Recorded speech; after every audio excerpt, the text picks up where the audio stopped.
You're going to make the decision of what you want to do with the information that you're being given. I have no power over you. You have the power, and you need to know that. We think so often that we are helpless, but we're not helpless because we have our minds. We have our minds, and you shape and mold your life from moment to moment by your thoughts and your beliefs and your attitudes. And you also want to know that you really are important to this world. You might say, well, I really don't do anything, but you are. Just the fact that you're alive is important, and your life has meaning. It really does. And you can contribute to the peace and the harmony of this planet just by using your mind. Now, some people get involved politically, and some people march, and some people do Peace Corps, and some people help feed the homeless and do all sorts of things, and that's fine. But you can also contribute to the peace and harmony of the planet just as much by how you use your mind. And remember, every time you think, every time you're thinking, you're connecting with like-minded people. Think of that for a minute. I heard a quote not long ago that I really like. Robert Schuller, who's with the UN, said that the human species needs to know that we deserve to have peace. We have to accept it mentally. See, a lot of people believe that war is inevitable and that war is forever and that we're always going to have war. And I think those people are contributing to it by their thinking, contributing to the continuance of wars. But if we know that we deserve to have peace and that it is possible, it can become true for us. And as we begin by creating peace within us, and then within our small circle of family or friends, and at our workplaces, and then we let this peacefulness ripple out, we will find more and more peace on the planet. So remember that practicing inner peace will help us to connect with like-minded, peaceful people all over the world. Spirituality connects us all over this planet on a soul level. And the sense of cosmic spirituality that we're experiencing now is just wonderful. When I talk about spirituality, I don't always mean religion. You know, religions have a tendency to separate us. And religions often tell us who to love and how to love them, and who's lovable and who isn't. To me, we're all lovable. I really believe that we are all worthy of love. For love to me is the only thing that's going to bring about lasting positive changes to our planet. Our spirituality is a direct connection with the ultimate higher source, and we don't need a middleman for that. Begin to see our spirituality connecting us all over the planet on a very deep soul level. So what sort of like-minded people do you want to connect with? Every time you get into judgment and criticism, you're connecting with like-minded people out there who are judgmental and critical. And this will come back to you. Remember, what we give out always comes back. And every time you meditate, you're connecting with like-minded people out there who are meditating. And meditating to me really means just closing your eyes and going within and being quiet long enough to hear your own inner wisdom. You really have the answers within you. You have all the answers within you. And you need to quiet down long enough to hear them. And that to me is the purpose of meditation. It's a connection with yourself, with your higher self. So every time you do that, you're also connecting with other people who are also doing that. And every time you do a visualization for healing your body or for healing the planet, you're also connecting with like-minded people who are doing the same thing. And several times during the day, you might stop and ask yourself, what sort of people am I connecting with now? Just sort of catch your thoughts where you are. And are you sort of going, oh, grumble, grumble, grumble, it's all your fault? Or are you thinking thoughts to create inner harmony and inner peace? Because if you create inner harmony, you're going to have outer harmony too. Remember, if we want to heal the world, we really have to start with healing ourselves. Because the center of your world is where you are. You are the center of your world, and so are you, and so are you. Each one of us, we are all the center of our own world. So the world goes out from us like ripples in a pond. And when we create harmony inside, when we're peaceful within, then that goes out into the world. That harmony and that peacefulness radiates out, touching people and places and things. You know how it is, somebody can walk into a room and they don't have to say a word, and you can be attracted to them or you can be repelled by them. We react to what they're giving out. Somehow we feel those vibrations. We pick up what people have going on inside of them. So let's make sure that we are radiating harmony and love. I believe that in order to change the planet and to change other people in our lives, we need to first change ourselves. We need to love ourselves. We need to be willing to contribute to our own inner peace and inner harmony. And we also need to be honest with ourselves. You know, we're so good at hiding from ourselves. But if we're going to make changes, we need to have self-honesty. And that doesn't mean putting ourselves down, but it does mean being willing to see what is within us that needs changing. It's very self-destructive when we lie to ourselves. It's not loving ourselves, and it's not being nourishing at all.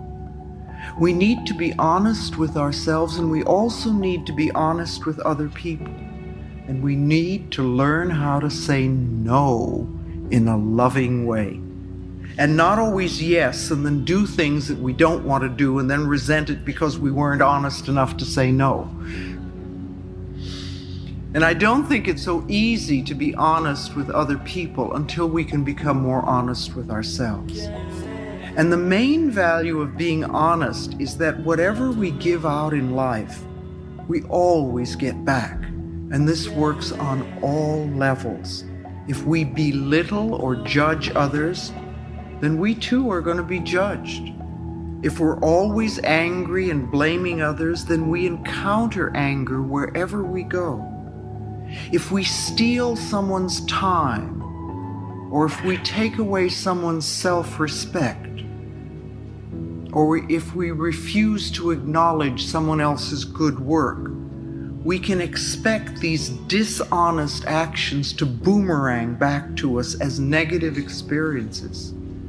On the other hand, every time we treat ourselves with respect, every time we nourish and support ourselves and others, this also comes back to us as positive experiences. No matter how we may try to justify it, dishonest actions never work. They never work. And the more you get on the spiritual pathway, the quicker it comes back to you.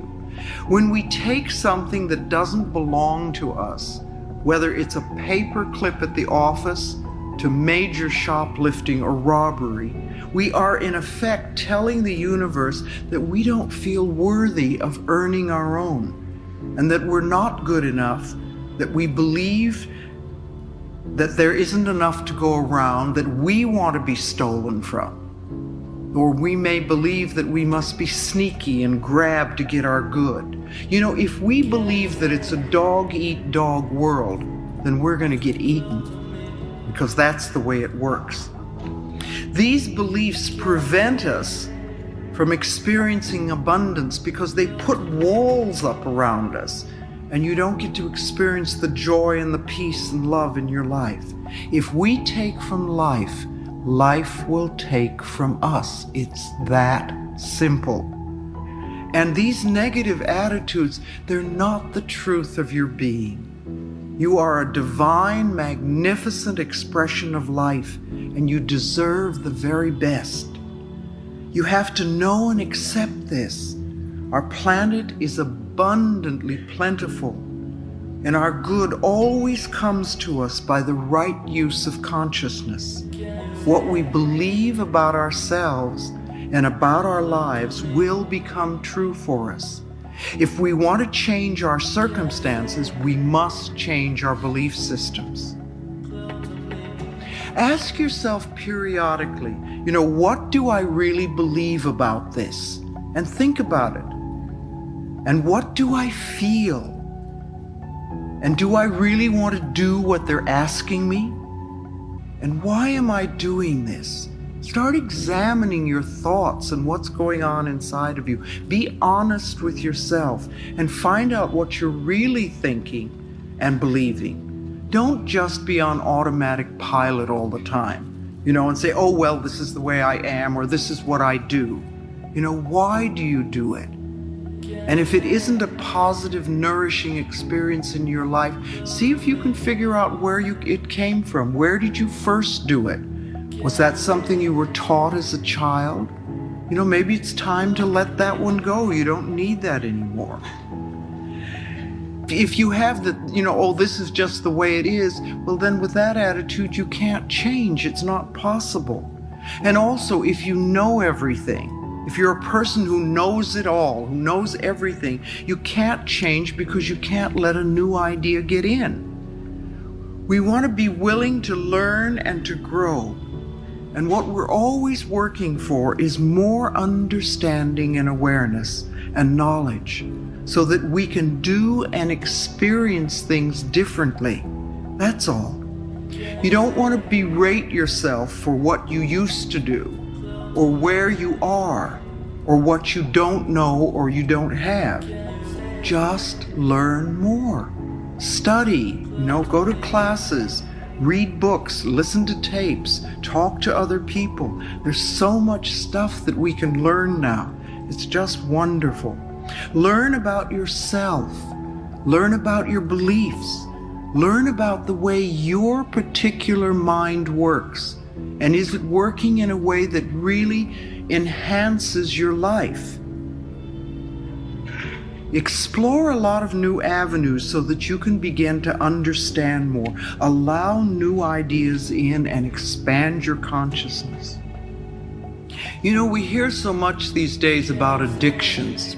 And we think there are many, many kinds of addictions besides just the chemical ones. When we say addiction, we immediately think, oh, the chemical thing. But there's also pattern addictions.